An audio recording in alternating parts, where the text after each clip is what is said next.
Another episode of Doable Discipleship. Thanks for joining us today. My name is Doug Jones. And I'm Jason Wieland. Doable Discipleship, as you probably know by now, is a podcast and YouTube show put on by Saddleback Church designed to help you deepen your friendship with God, or as we call it. It's called the show that helps you grow. Yeah, it sure is.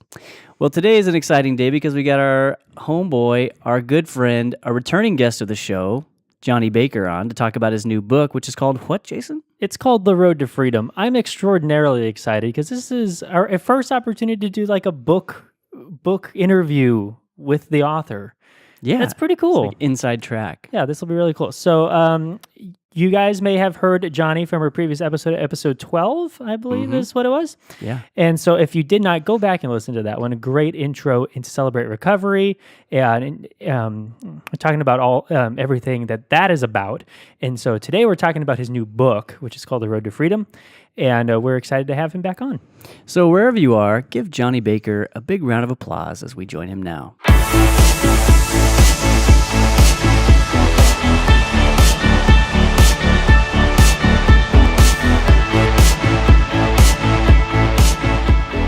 We're here with Johnny Baker. Johnny, thanks for coming. Hey Welcome guys, thanks for having back. me back. I don't know, round of applause for first-time book releaser. Yes. This is Thank you. very, Thank very, you. very cool. Thank you. Once Excited. again, this is the, I don't know which Get a camera. good look. There we go. You don't Yeah. have a camera. Put it in I put Johnny's. one in. I am. It's It's in- in Johnny's view. All right, we'll figure that out. We'll figure It is that on out. Johnny's camera. Yeah. We should just put it here the whole time. I'm just kidding. Yeah, I know. We have a book Yeah. stand. We should have sat it up right here. Yeah. Well, man, we're excited to talk with you today. Thanks, man. Got a few questions. We just want to kind of pick your brain a little bit, help people understand what this book is all about. Great. Yeah. And I'm excited to dig into it. Yeah. You want to lead us off, I Jason? think I got the first question. All right. So, Johnny, so how have you seen God use your story as a testimony for his love and grace? Yeah. I mean, I think that's so much of what at least the beginning of this book is about. So I've been a part of Celebrate Recovery since it was founded in 1991 here at our church, Saddleback Church, by Pastor John Baker and Cheryl Baker, who by their names sound familiar because they're my parents. Just incidentally. Yeah. And so being a 15-year-old kid, they wouldn't leave me at home alone. And I had to, kind of come with them. They're smarter than they look. And so they had me come with them on Friday nights. And so a big part of the introduction of this book is just me going through kind of how I got started in Celebrate Recovery and the whole thing. And part of Celebrate Recovery in general are testimonies. It's what God is doing in our lives. And I have seen in my life and in the life of thousands of people from all over the world how God can work through a sanctification process like Celebrate Recovery to help us overcome our hurts, hang-ups, and habits. And then not just to do that selfishly for myself, but then to be able to be a part of other people finding that in their lives. And the cool thing about that at Celebrate Recovery is you don't have to be a pastor, you don't have to be a baker, you just need to be in the program, and you can be a part of that in other people's lives as well. Yeah. And so for me, it's all about testimony. It's all about hearing how God has worked in people's lives. And, whether that testimony is the most exciting testimony you've ever heard or one that somebody would say is vanilla and kind of plain, you go, Like mine. I called it out because we had conversations about this not that long ago. But the idea that a testimony doesn't have to be this, amazing story of, addiction and all those things. It can be, this is how God has worked in my life and helped me overcome something as simple as putting, wanting to look like I have it all together, or judging other people or body image or whatever that thing is. So, that's an exciting part of recovery for me. Yeah. And God uses our testimonies and in ways that I think we're not really able to see on our own until somebody else points out, oh, do you see how God's worked there? Do you see how God's doing there? And, at Celebrate Recovery, we alternate lessons with testimonies. And I don't think there's ever been someone who has shared a testimony where somebody hasn't said, that was my story. And the funny thing about it is the stories can be wildly different. And you go, no, that was nothing like your life. But there's a part of it that resonated with that person, And so kind of in that way that somebody will come to Saddleback and they'll say, I felt like Rick was talking directly to me. When somebody shares their testimony, it has a similar effect because it's allowing people to see what God has done in your life. And so I've been able to see that happen for me lots and lots of times where you start talking to somebody about your life and your story and how God showed up for you. And all of a sudden they go, well, I'd like that as well. Yeah. And the story of every single believer is a recovery story. Right. Because each and every one of us is turning from something old and becoming something new. Yeah. we're turning from an old way of being and thinking and doing and into something different. That's why what you do is so similar to what we do in terms of moving people along this discipleship journey. Yeah. Turning people toward Christ and into a new life. We tell people all the time, recovery is a discipleship program. Yeah. And I even say in the book, one of the secret is it's a sanctification process. I loved when you said that. It's about leading so us cool. closer to Jesus, and I think that is something that is, it is, this is where I was, this is where I am, this is where I want to be, and I think that's really the recovery story. And you're right. Any Christian who's been on that road, they've experienced that. And what's, one of the things that is really important for me, and I probably even said it the first time we got together, but it's one of the things that I say a lot is that celebrate recovery is not just for drug addicts and alcoholics. It is for anybody with a hurt, hang up, or habit. That means anybody who's been hurt by someone else or hurt other people, which is all of us. It's for anybody who has something that they wish they could kind of stop thinking about, or they're running something over their mind, or they let people have too much influence in their lives, or somebody who's got a habitual problem. But all of us could benefit from going through a recovery type program. Because like I said, like we've all said, it's basically a sanctification discipleship program. What I want to know, let me just get this out. Can I? Yeah, just I want to know how you turned the corner from, you've been thinking about this stuff for a while, I'm sure. You've been going through this process. You've been involved in Celebrate Recovery for such a long time. Yeah. How did you turn the corner and say, it's time to make a book out of this? Yeah, I think there was that moment of just saying, like, I've learned a lot of lessons that apply to my life and apply to not only just recovery, but to life in general. Yeah. And it just sort of, once I kind of had that aha moment of like, there's at least 10 things that I've learned through Celebrate Recovery. And these aren't all of the things I've learned, but they're 10 of the things that I've learned that I think really do apply to all areas of life. And what was cool is through that process, they kind of started these general things and they get more personal as it goes. And I'd love to say that that was on purpose, but it wasn't. It just sort of kind of happened that way. Yeah.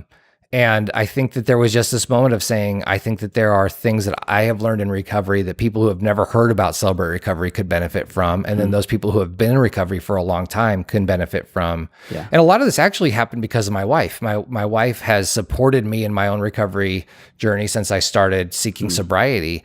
But because we had young kids, she wasn't able to attend Celebrate Recovery for herself at the time. The way she helped me was she took care of stuff at home on Friday nights when I was gone. And she took care of stuff when I had to go to meetings and was doing my, when I was really chasing sobriety. Yeah. And she supported me in that way. Years later, she was able to do recovery for herself. And she began telling me, well, I can apply recovery to this parenting situation. And I was like, by this time I'd been on staff for a long time and had seen all this stuff. And I'm going, oh yeah, I guess recovery does apply to parenting. That's so interesting. And she was able to kind of, as she applied her recovery to her life and had she's not an alcoholic. It's just not an area of interest for her. She's never been a drinker, wasn't ever into it. And so she's applied it in different ways. And she just kind of, in a number of different ways, just gave me these big aha moments of like, oh, right. Recovery doesn't just apply to one part of my life, but it applies to every part of my life. Yeah. And so I think that those situations kind of came together. And then, the coolest thing is once I started, it was just like, all of this has to get out. This just has to get out of my fingers, And so I would sit on, at nights and weekends and things like that away from work and write, and just at lots of coffee shops and lots of late nights at my kitchen table, just all of these words have to get out of me right now, I'm sure there's an aspect of you kind of like the dam breaks a little bit and you start flowing and then it just starts rushing. Yeah. And the worst part of it is then it's, time to go to bed, or a kid starts crying, or you got to go to a meeting or something like that. As you're mid-sentence. Yeah, exactly. Exactly. Totally. And one thing too, like, I don't know if there's any writers out there, but one thing I learned is if you're having a thought and then you get a new thought on something else, don't try to fight that. Yeah. Close that document, open a new one, and start writing that new document, because chances are you'll come back to what you were writing. Yeah. But there are plenty of times where I lost ideas going, no, I'm writing chapter 2 right now. And I have an idea for this other lesson. And instead just going, okay, put that away, write this other thing, somewhere. then I Don't can kind lose of it. go back, For so, sure. But yeah, you're right. There are just those moments of, where it just feels like I'm in the zone right now, And then there are also moments where you're staring at that blank screen, that cursor, just closer to the deadline goes. Writer's just block looking- is real. Look at that, you're going, No. I've had all the caffeine and I still have no ideas. Dude, you say something in the book that I think is really great. You talk about how nobody escapes pain. Yeah. Pain comes for everybody. Yeah.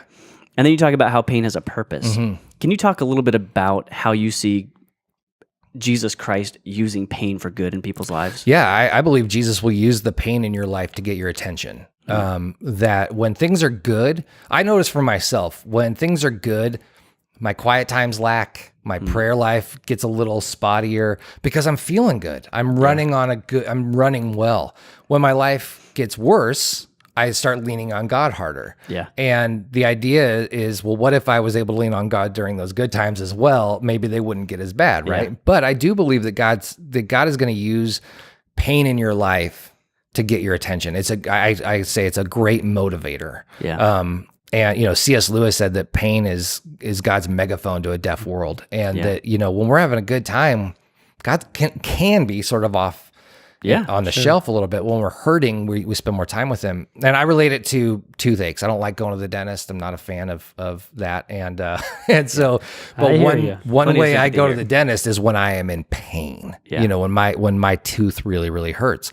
It's gotten my attention, and now I have to do something about it. Yeah.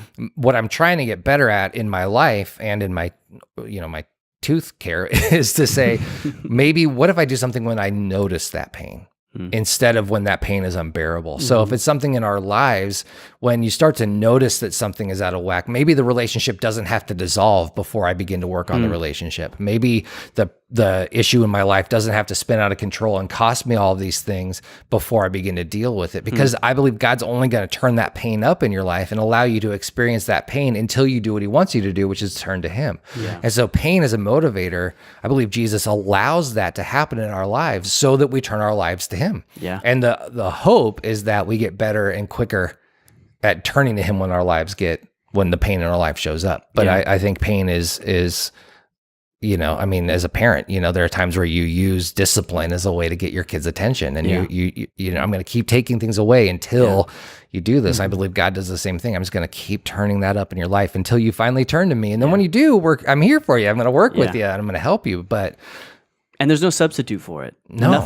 Nothing speaks to us the way pain does. No, and it cuts through the static. You can be going really well, and we've all had those experiences too, where you're having a great day, and you're like, the sun is shining, the birds are chirping, life is amazing, and then 10 seconds later, you can't remember that great day anymore because now things have fallen apart. Yeah. And same thing as a slow building pain, that real quick acute pain can get your attention really quickly. And I think what happens a lot for people in recovery is we look for other things to take care of that pain, to numb that pain. My experience with alcohol was it became medicine for me. I wanted just to kind of turn the world down a little bit. I wasn't out partying and doing all that kind of stuff. It was a lot of time in my room. We had a den and the lights off and just watching, a movie and just kind of putting the world away. And I was trying to cover up pain. And it wasn't until, you kind of do some work in recovery where you begin with your core issue, the thing that's causing you pain right now. And you start to get a little help in that issue, no matter what that area is. But then you dig a little deeper. We call it a lot of times peeling the onion, where you get to the next layer down and the next layer down. And the hope is to get to that core issue, that thing that really is causing the pain in your life. Because alcoholism was a symptom for me. It was causing me pain, but it wasn't the core of my pain. It was a symptom of my pain. Yeah. It wasn't until I began to dig down to what I believe today, and maybe there's even layers underneath this, and that's the part of recovery, is it doesn't stop for me.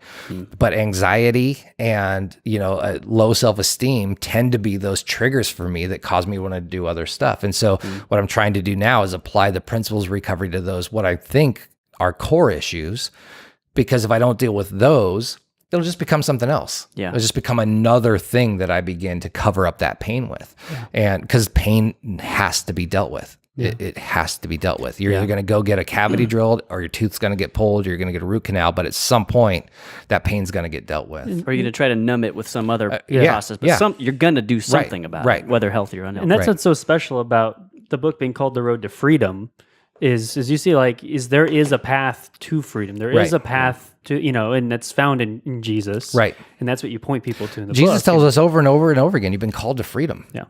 And I think that's the thing where so many of us feel like, now, does that mean I'm not going to sin ever again? No. Does that mean that I'm free to drink? No. right? Like there are certain things in my life I have to put boundaries on. Right. But the reality of it is that, and this is something I didn't understand early in recovery. When I first attended recovery meetings, court-ordered ones, what I didn't have a problem yet. I remember somebody saying the day I was able to admit I was an alcoholic was the most freeing day of my life because it meant I never had to drink again. And me in denial sat there thinking, there's no freedom in that. Because once I admit I'm an alcoholic, I never get to drink again. Yeah. It wasn't until years later that I went, oh, I get that now. The freedom is in not having to. Yeah. It's in being free of the desire. It's in being free of the need. It's in being free. It's not, well, I could go do whatever I want now. It's don't use your freedom to indulge a sinful nature, rather serve one another in love. And I think that's the key there. God has called us to a free, abundant life. My sponsor, Mac, always says, do you think John 10:10 happens when you go to heaven? That Jesus came to give you an abundant life someday? No, that life starts now. Right. And that life starts with freedom. And that's the thing about, we often talk about recovery as a road, because again, it's a step-by-step process and it leads you to a somewhat of a destination. For many of us, it takes a lot of laps to get to that destination. But the idea being, you don't have to be owned by those things. You don't have to be a slave to your hurts, hangups, and habits. You can find freedom from them. Yeah. And I've seen it happen in my life, and I've seen it happen in thousands of people's lives here at Saddleback and millions of people all around the world through Celebrate Recovery, So I think a big part of any discipleship process or sanctification process or recovery process is increasing your vision, your ability to see into the dark patches of your life and to understand, not just understand that something is there, but start gaining hold of what is there and how to deal with it. And when you talked about pain, how with recovery, you're getting to the point where you can start seeing what your pain is indicating and what that's causing in your life, and you can start connecting the dots. So there's a big kind of vision, or I think the biblical terminology would be the illuminating of Christ, that kind of that light shines into all those corners. And it really, you talked about how the freedom comes from the lack of the desire or the need or that kind of thing. It's really a regaining of control, right? I mean, you're taking control back through Christ and through the Holy Spirit. You're getting control back over your own life. Less of self, more of Christ. Yeah. Yeah. Well, the first principle of recovery is realize I'm not God, and I admit that I'm powerless to control my tendency to do the wrong things, that my life is unmanageable. And it starts with this idea that I am powerless, because so many of us try so hard to be the ones to control our issues, especially as it gets into addiction. But one thing we talk about a lot in recovery is codependency, and codependency, it basically involves other people. My form of codependency is people pleasing. I need you to like me. I need strangers to like me. You know what I mean? Like there's a part of me that just, I want people to like me. That can be really draining. It can be really exhausting, and you can find that you become different people around different people. Yeah, and who are you really? And all these things happen. That can be a draining process. And when you're trying to become something for someone else or whatever the issue is, you realize I'm doing that because I feel powerless in some area of my life. And as you begin to dig through and peel those layers of the onion to get deeper and deeper to the core, now I can say, okay, I feel like I'm feeling squirrely. I feel like I need to go buy something or eat something or, look at something or whatever however it's manifesting. Yeah. I've been in recovery long enough to go, am I anxious? Am I tired?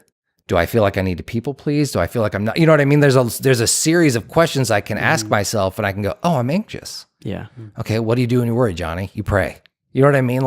And so you're right. You kind of begin to... You understand the thing behind the thing. Right. You stop going, I don't know how that happened. Yeah. I don't know. My computer opened One up day and I there woke was up pornography on it. I don't know how that happened. You're like, no, this is how that happened. I don't know how I spent money I didn't have. No, I do know. I wanted something or whatever it go, and for each person that's going to be different. You're going to, as you go through recovery, you begin to learn that process of saying, why do I do the things that I do? In the beginning, you don't know. In the beginning, it's just like, I can't stop. I remember I'd lay in bed at night and the room would spin around me and I'd go, God, please help me stop this. And then the next day I'd go, I'm glad I got through that. Let's go back out, And it wasn't until later on that I began applying the principles of recovery and going, I'm doing this because I'm stressed all the time. I'm doing this because I don't feel like I add up. I'm doing this because I'm anxious all the time. And it took a long time. You know, I think for a lot of people, if they're going through recovery right now, and they're like, I've been in recovery for a few weeks, I haven't figured that out yet. Yeah, that's how it goes. It takes a while. You know, it takes some time. And I even talk about, there are some people, I talk about this in the book, there's some people, myself included, that are going to be lifers. We're going to be in recovery for a real long time. Other people, maybe they're going to go through a season of recovery. They're going to go through a step study. It's going to take about a year. They're going to learn some things about themselves and they're going to move on. Others of us are going to say, no, this is where I'm going to be, because serving other people leads me to deeper healing in my life as well. And while I may not, quote unquote, need to attend meetings to stay sober anymore, I need to serve other people because that helps me stay sober and it helps me go deeper into my recovery and it leads to deeper healing in my life. So That's great. It's really good. Take us on to the next one. One other element in the book that you talked about was the idea of making small and steady improvements rather than overnight change, just trying to jump all right in. Can you talk through that a little bit? Yeah, totally. I think what happens for a lot of people is whatever change it is that they need to make, we want it to happen yesterday. You know, you look in the mirror, you realize you got to lose weight. You go, how do I lose 10 pounds yesterday? You know, you want to change your life. I want this immediate it's the immediate change. culture. Yeah. And what happens for a lot of people, especially as it relates to addiction issues, is we'll pray and we'll say, God, take this desire away from me. And now, I got to be honest, sometimes he does. I know people who have prayed that prayer and God has taken the desire for them to drink away. Other people, like myself, it was a slower process to get there. The reality of it is, though, is that if we look for overnight change, we're actually going to burn out because it's not really sustainable and it's not actual change.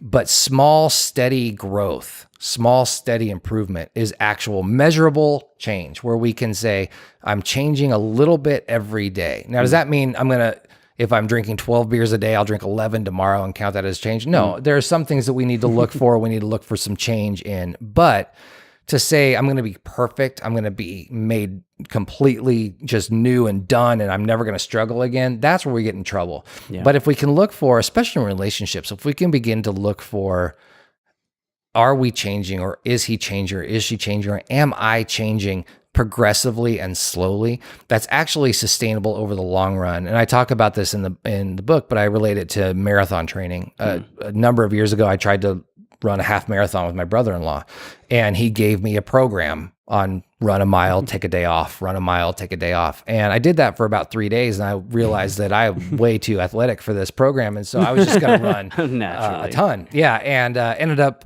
blowing out my IT band and bruising a bone in my foot because I ran 120 miles in 6 weeks after not running at all for decades. And so really overdid it. But in my quest to become a marathoner, I went from 0 to 60 real fast. Yeah. When I got healthy again and healed up and the doctor said I could run again, I laced up my shoes and went out the door and just was like, I hate this. What am I doing? And never ran again, and still haven't all these years later.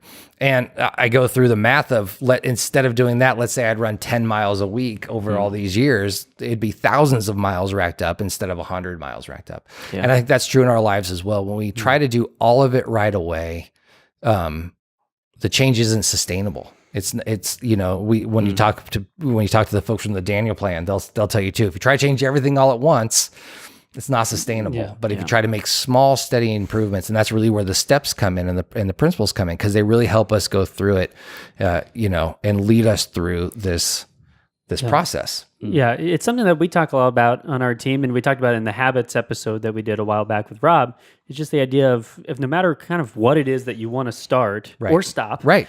You know, it's hard to go either full out or cold turkey. Yeah. It can be hard. Yeah, and one thing I've learned is that it's really easy to start a bad habit. Yeah. And it's really hard to start a good one. Mm-hmm. And the inverse is true as well. It's really easy to break a good habit and really hard to break a bad one. I don't know what that is, but you know, just whatever you're talking about there. And I think to give yourself some measurable goals. So if it's a budget and you say, I'd like to save money. Well, saying I want to save money is just as good as not doing anything, but saying this is the budget program we're going to use, and this is how much we're going to save, and this is what we're going to do with it when we do. That gives you some goals. That gives you a process to set out and something to measure against. You know, so whether it's, you know, if it's a diet, I want to lose this much weight and I'm going to do it this way. Well, if you say I'm going to lose 100 pounds this month, forget about it. You know what I mean? And so same thing with recovery. I'm going to stop drinking. I'm going to stop being a jerk. I'm going to do all of those things are going to happen, but they're going to happen in small 24-hour increments. And I think that's the thing that can be frustrating is people often say like, when is my spouse going to notice how much I've changed? And it's like, maybe not for a long time. That's why you come to group and we notice how much you've changed, but she's watched you or he's watched you go through years of this, and they've watched a little bit of change happen. We want to see progressive change that builds on itself. Yeah. I think and that's what's so special about it too, is that down the line is your character will change. Right. You may not realize it, but the people around you will. And that's why accountability and fellowship is so important, not just in recovery, but I think in the Christian walk, because I think so often we don't recognize the things in ourselves that other people do, bad or good. You know, we may not realize that my temper has gotten really short, but somebody around us can go, why'd you talk to that waitress that way? You had to wait 2 minutes and you snapped at the waitress? Not that that's ever happened to me, but, you know, I've heard people do that. But like somebody else can look in your life and hopefully gently and lovingly say to you, hey, that's out of whack. Same thing on the other side of it. As you grow, somebody might say, you're a totally different person than you used to be. That would have set you off. And now you looked at it and you chuckled and you went, okay, waitress was late or whatever it was, you know? But I think sometimes we don't notice those changes in our lives, but someone else around us can point it out to us. And I think it's really important. I think it's important that we do that for other people as well. That, you know, we say to each other, hey, good job on that. Yeah. Yeah. You know, you totally could have gone off the rails and instead you did this, or I noticed some change in your life. I think it's really important that we encourage each other. And it's not something that we're really kind of culturally told to do, but it goes a long way for sure. Yeah. Yeah.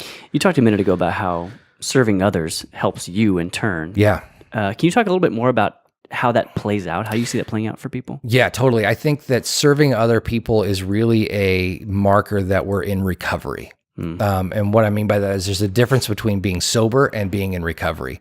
Sobriety is abstaining from something. Recovery is about being a part of something. Recovery is all areas of your life. And what I want is I want recovery.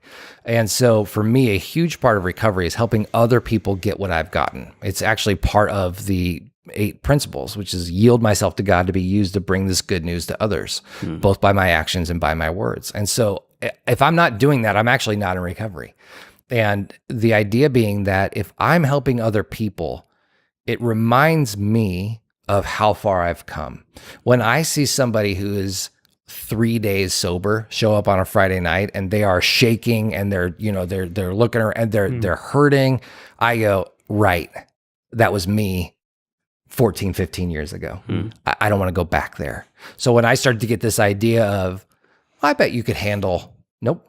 That's what that thinking leads to. Yeah. And when I serve other people and I help them, I actually end up doing something really exciting, which is serving Jesus. Jesus tells us that whenever we give a cup of water, visit someone in prison, serve someone who is sick in his name, that we did it. When we do that for the least of these, we did it for him. That it means that I'm literally serving Jesus when I serve someone else.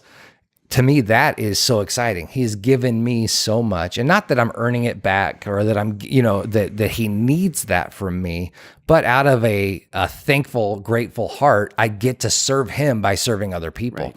Yeah. And, sometimes it's hard to serve other people because they're not thanking you the way that you wish you were thanked, or they're not noticing it, but none of that escapes Christ's notice. Right. And so for me, there's a couple of things at play. One, it reminds me of how far I've come or where I don't want to go again. I get to be a part of this long legacy of change in people's lives. So someone did that for me. I get to do that for someone else. They get to do that for someone else. By the way, the person that did it for me, someone did it for them who did it for them. And I'm a part of this chain of change in people's lives, and myself included.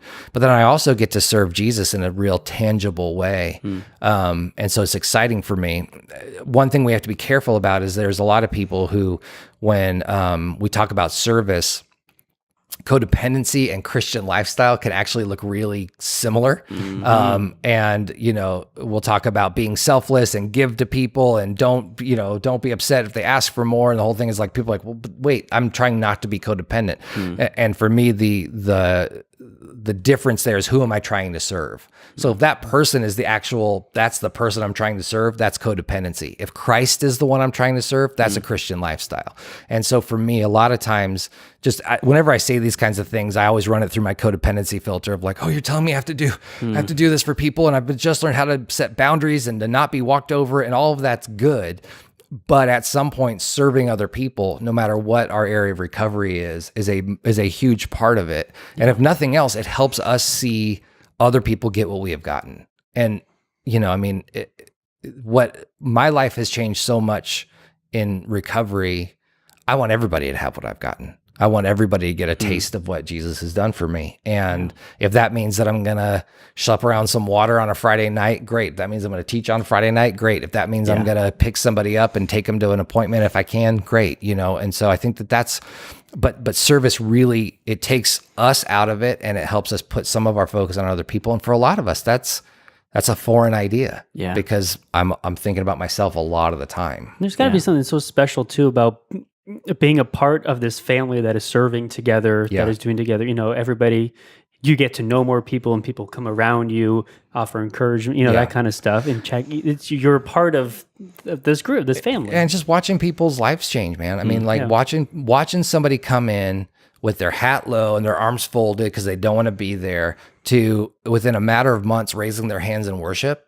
You go, what else would I want to do? You know what I mean? And then they're bringing people, and they're keeping that thing going. And it's just like, it's the thing where it's a very special thing to be a part of, you know? And so I love it. And I want more people to be a part of it. I want more people to get a sense of that. And so that's part of why the book. I want more people who have never heard of recovery, who wouldn't even think recovery is for them because they think Celebrate Recovery is just for drug addicts and alcoholics, are going to say, oh, okay, wait, maybe it is for people like me, and in fact, it's, here at Saddleback, 1/3 of the people who attend have drug and alcohol issues. The rest have a wide variety of other issues. And so, my hope is that other people will get that as well. Yeah. Great. So, We'll wrap us up. You got one more question there? Yeah, I wanted to spend a little bit of time talking about how we can encourage our loved ones or family, friends or whatever, who are going through a hurt, a hang up, a habit or whatever. How can we come around them and love on them best and encourage them best? So let me first say that if you have somebody who's a loved one who's in a situation where they need recovery, but they haven't yet sought it out for themselves, that could be a really difficult situation, whether it's a spouse or a child or a sibling or something like that. And I think the closer the bond is, the harder that gets. And so I would just say, first, it's not your job as the loved one to fix that person. You can't fix them anyway. And you might think you can. That's why we have groups for you, Celebrate Recovery as well. But they're not going to change until the pain exceeds their fear of change. And so one thing that we can actually do that discourages people from changing is we can make it too soft. We can try to take away their pain from their situations. Now, I'm not saying turn your back on your loved one. I'm not saying don't bail people out of jail if they go to jail. Those are all things that you're going to have to decide on your own.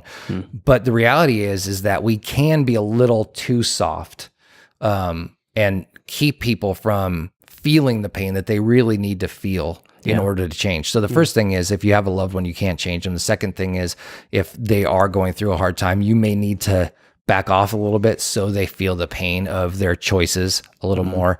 And the third thing is, never give up on them. Keep praying for them, keep inviting them to recovery, keep inviting them to church, keep giving them resources and doing whatever it is you can. But just know that if they're telling you, hey, I don't want that right now, they may not be able to express that they appreciate it, but they do. And it's going to take some time for them to get there. But I often share my story because in 1999, I was arrested for a DUI.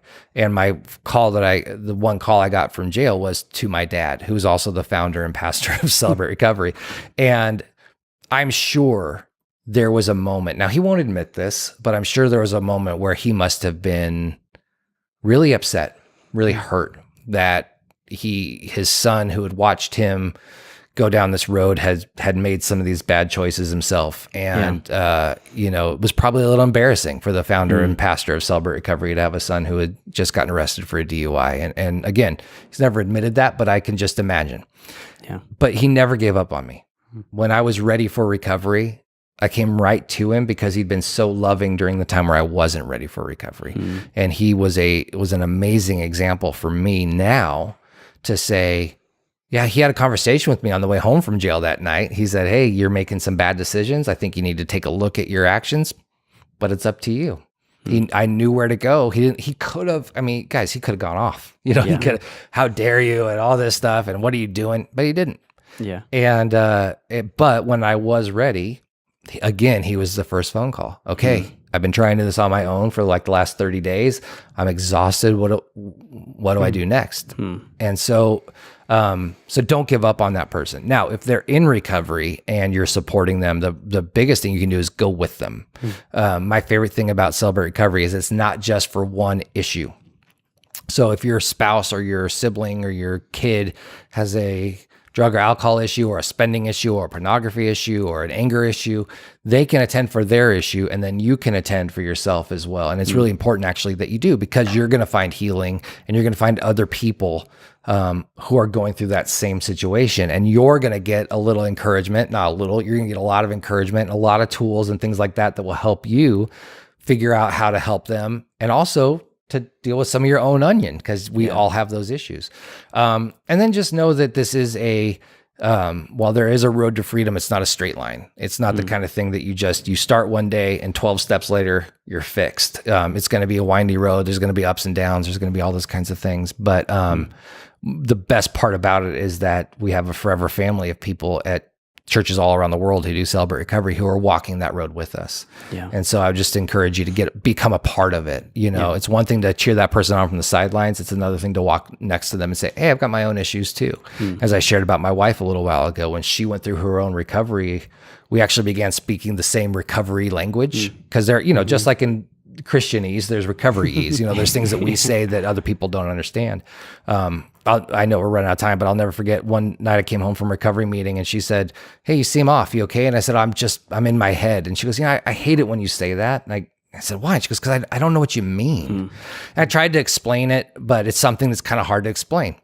And so she, years later, when she went through her own recovery, she came home one night from her stepson. I said, hey, how's it going today? She goes, oh, babe, I've been in my head all day. And I was like, yeah. And she's like, that is such a weird response. And I said, no, you get it. Like we're speaking the same language now. And so we went from supporting each other to walking on the same path together. And it's such a change, because we're on the same team and we want the same stuff and the whole thing. So, being the loved one of someone who's in recovery can be really tough. And so that's why I always suggest you get into recovery for yourself as well. So tell our listeners and viewers, if they want to get connected to Lake Forest Celebrate Recovery, give them all the info. We'll put it in the show notes too. Yeah. So Lake Forest, we meet here at Saddleback Church every Friday night, 52 weeks a year. Even if that Friday night is a Christmas, we're still here. We meet from 7 to 8 o'clock, usually in the worship center here at Lake Forest. And then we split up. All of our groups are gender specific and recovery issue specific here on Friday nights. So that would be your first step. Show up here and become a part of it. If you're not in one of the Saddleback campuses, we do have it at some of the other campuses as well. You can find out all that information on the website, when and where they meet. Cool. But if you're listening to this from someplace else or watching this from someplace else, you want to get involved in Celebrate Recovery, there are 30,000 of them all over the world. And so celebraterecovery.com is a great resource. Find a group. They're not all listed there, but lots of them are. And you can find a Celebrate Recovery in your area to get started as well. I love that. And where's the best place for them to get this book? Which they should do. Amazon, Barnes & Noble, pastors.com, lots of different places to get it. Audiobook, Kindle version. Anywhere books are sold. Yeah. And the audiobook is performed by a Mr. Johnny Baker. It is. It is indeed. Yeah, that was... you've already recorded that? Yeah. Oh, dude. Yeah, that was much harder. I've got 2 Audible credits left. I'm going to go and get That was much harder than writing it. So. Dude, I bet. You can also find it at saddleback.com/books. We'll link you out to Amazon or pastors.com, all that good stuff. Johnny, thanks so much for being here. Thanks for having me, guys. Love it. A lot of fun. We'll have you on again real soon. Sounds good. Everybody, thanks for watching. Thanks for listening. We love you. We'll see you next time. If you're a podcast listener and you enjoyed this episode, consider giving us a rating or a review on iTunes. If you do, you'll help other people find us in the future.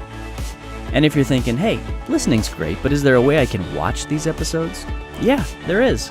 Subscribe to the Saddleback Church YouTube channel for video versions of these conversations, plus lots of other video content. And if you're already watching us on YouTube, subscribe to the podcast so you can listen in the car or wherever else you go.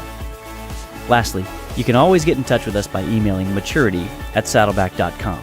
Send us your thoughts, send us your questions, your Bible questions, your life questions, whatever. Who knows? Your question just might inspire an upcoming episode. Thanks again for tuning into Doable Discipleship. I'm Doug Jones, and I hope you'll join us again next week.